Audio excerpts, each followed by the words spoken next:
नमस्कार दोस्तों, ये video editorial compilation for mains का पार्ट है। आप प्लेलिस्ट में जाके एटोरियल की वीडियोस पेपर वाइज और टॉपिक वाइज देख सकते हो।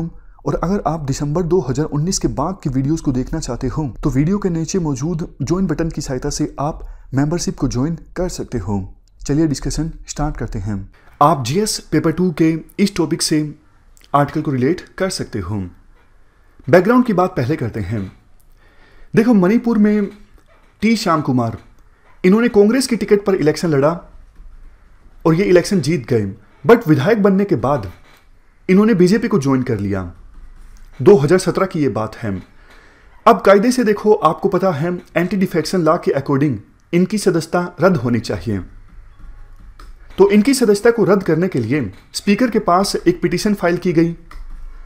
बट स्पीकर ने अभी तक फैसला नहीं लिया उस पिटीशन पर। आमतौर पे आपने भी देखा होगा, ये टेंडेंसी जनरली देखने को मिलती है, क्योंकि स्पीकर बनने से पहले उनका नाता रूलिंग पार्टी से होता है सामान्यतः। तो इस वजह से वो रूलिंग पार्टी की हेल्प करते हैं। अगर कोई विपक्षी विधायक रूलिंग पार्टी को ज्वाइन कर लेता है तो उसकी सदस्यता को रद्द करने में स्पीकर काफ़ी देरी करते हैं। जबकि अगर उल्टा होता है, अगर कोई रूलिंग पार्टी का विधायक विपक्षी पार्टी को ज्वाइन कर लेता है तो उसकी सदस्यता को जल्दी से स्पीकर के द्वारा रद्द कर दिया जाता है। देरी करने का फायदा यह होता है, अब जैसे टी श्याम कुमार हैं, इनकी सदस्यता रद्द करने में स्पीकर के द्वारा काफ़ी देरी की जा रही थी। अब देखो, इतनी देरी कर दी जाएगी, इतने में 5 साल बीत जाएंगे, फिर से इलेक्शंस हो जाएंगे, उसके बाद इस इशू पर डिसीजन लेने का फ़ायदा ही क्या। लेकिन देखो, सुप्रीम कोर्ट ने काफ़ी एक्टिविज्म दिखाया है अब इस इशू पर। सुप्रीम कोर्ट ने जनवरी 2020 में आदेश दिया था मणिपुर असेंबली के स्पीकर को कि आप 4 हफ्तों के अंदर अंदर टी श्याम कुमार के डिसक्वालिफिकेशन से संबंधित पिटीशन पर फैसला लीजिए। 4 मार्च को 4 हफ्ते पूरे हो गए सुप्रीम कोर्ट ने जो टाइम दिया था, लेकिन मणिपुर असेंबली के स्पीकर ने फिर भी कोई फैसला नहीं लिया। मणिपुर असेंबली के स्पीकर ने 10 दिनों का समय और मांगा सुप्रीम कोर्ट से। सुप्रीम कोर्ट ने कहा ठीक है, आप 10 दिन और ले लीजिए। बट 18 मार्च को सुप्रीम कोर्ट ने ऑर्डर दिया, क्योंकि 10 दिनों के अंदर फिर से स्पीकर ने कोई फैसला नहीं लिया था इनकी डिसक्वालिफिकेशन से संबंधित पिटीशन पे। तो सुप्रीम कोर्ट ने एक बहुत इंपॉर्टेंट वर्डिक्ट दिया। सुप्रीम कोर्ट ने कहा, हम संविधान के आर्टिकल 142 के तहत अपनी पावर का इस्तेमाल कर रहे हैं और आदेश देते हैं कि टी श्याम कुमार, जो अभी मिनिस्टर हैं मणिपुर की सरकार में, इनको रिमूव कर दिया जाए। आर्टिकल 142 देखो सुप्रीम कोर्ट को पावर देता है कि कंप्लीट जस्टिस इंश्योर करने के लिए सुप्रीम कोर्ट कोई भी ऑर्डर दे सकता है। काफ़ी बार आपने देखा होगा, अजीबोगरीब ऑर्डर सुप्रीम कोर्ट के द्वारा दिए जाते हैं। जैसे सुब्रतो राय थे, सहारा ग्रुप के हेड थे, वो काफ़ी समय तक जेल में रहे, लेकिन उनके खिलाफ कोई एफआईआर भी नहीं थी। तो सुप्रीम कोर्ट ने अपने आर्टिकल 142 के तहत पावर का इस्तेमाल किया। सुप्रीम कोर्ट ने, आपको याद होगा, ये आदेश दिया था कि हाईवेज के नज़दीक शराब के ठेके नहीं होने चाहिए। तब भी सुप्रीम कोर्ट ने अपने आर्टिकल 142 के तहत पावर का इस्तेमाल किया था। तो ये जो पावर है ना सुप्रीम कोर्ट के पास आर्टिकल 142 के अंतर्गत, ये पावर काफ़ी ज़्यादा स्ट्रोंग है। लेकिन देखो, कुछ जो लोग हैं सुप्रीम कोर्ट के इस डिसीजन का क्रिटिसिज्म भी कर रहे हैं।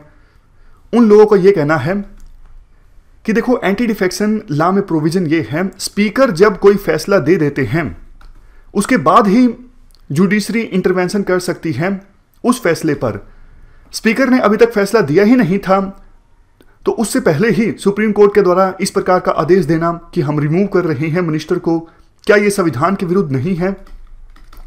इसके जवाब में देखो, दूसरे एक्सपर्ट्स ये बोलते हैं, सुप्रीम कोर्ट ने इनफ टाइम दिया स्पीकर को कि आप जल्दी से फैसला लीजिए इस पिटीशन पर।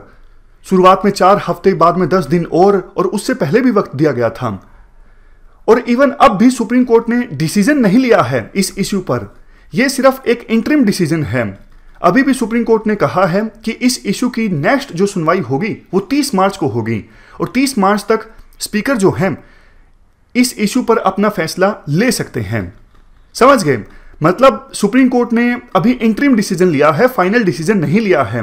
30 मार्च को सुनवाई होगी और इसी बीच स्पीकर इस इश्यू पर अपना फैसला ले सकते हैं। हाँ, ये बात जरूर है कि ये जो डिसीजन है काफ़ी ड्रास्टिक है और असामान्य है, बट देखो ये जरूरी भी था, क्योंकि स्पीकर जानबूझ के देरी से फैसला लेते हैं, 5 साल का समय बिताने की कोशिश करते हैं ताकि 5 साल के बाद सदस्यता रद्द हो, पहले सदस्यता रद्द ना हो। और इस वर्डिक्ट का जो आधार है वो देखो 2007 का एक वर्डिक्ट है।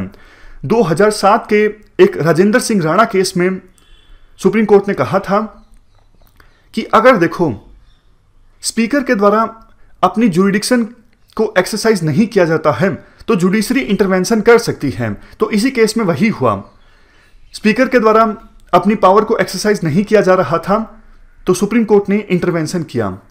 लास्ट में कंक्लूजन में एक बात यही बोली जाती है, कुछ समय पहले सुप्रीम कोर्ट ने अपनी राय रखी थी कि एंटी डिफेक्शन लॉ से संबंधित केसेस पर फैसला लेने के लिए कोई दूसरी अथॉरिटी होनी चाहिए जो निष्पक्ष होकर काम कर सके। क्योंकि देखो स्पीकर सामान्यतः रूलिंग पार्टी से ही होते हैं, वो निष्पक्ष होकर एंटी डिफेक्शन लॉ से संबंधित पिटीशंस पर फैसला नहीं ले पाते हैं। तो कोई दूसरा प्रोविजन करने की आवश्यकता है, दूसरा मैकेनिज्म इस्टेब्लिश करने की आवश्यकता है। फॉर एग्जांपल कोई ट्रिब्यूनल, पार्लियामेंट ऐसी व्यवस्था करें। इस डिस्कशन में फिलहाल इतना ही है। Thank you very much for discussion.